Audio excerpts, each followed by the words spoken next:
પગ હલાવો, એક્સરસાઇઝ કરો પગની. બસ હલાવતા રહ્યો. 10 વખત આ પગ હલાવવાનો, 10 વખત આ હાથ હલાવવાનો. આમ કરો, આમ જો, આમ મુઠ્ઠી. બસ હલાવો. બસ હું નાળિયેર તમારી હાથું કરું છું, બરોબર? ફૂલ ભરાઈ ગયો ને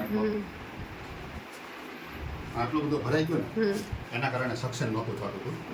હવે આને ખાલી કરીશ તો સક્શન થશે પાછું. સક્શન ન થાય અને આ જે મેડિકલ લાઈનમાં જે કામ કરતા હોય ને એના તો આ બધી વસ્તુ ખબર પડે, બીજા કોઈ ન ખબર. આમને ડેલી માટે રોજે રોજ સક્શન કરવું પડે.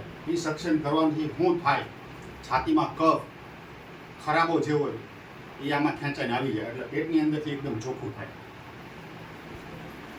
આ સક્શન મશીન છે.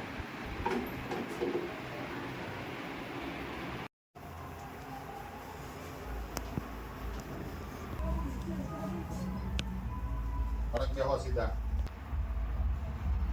સીધા બેહો. હા, કડક બેહો સીધા. બસ આની પાસે જ પડવાનું, આમ લો, આમ. બસ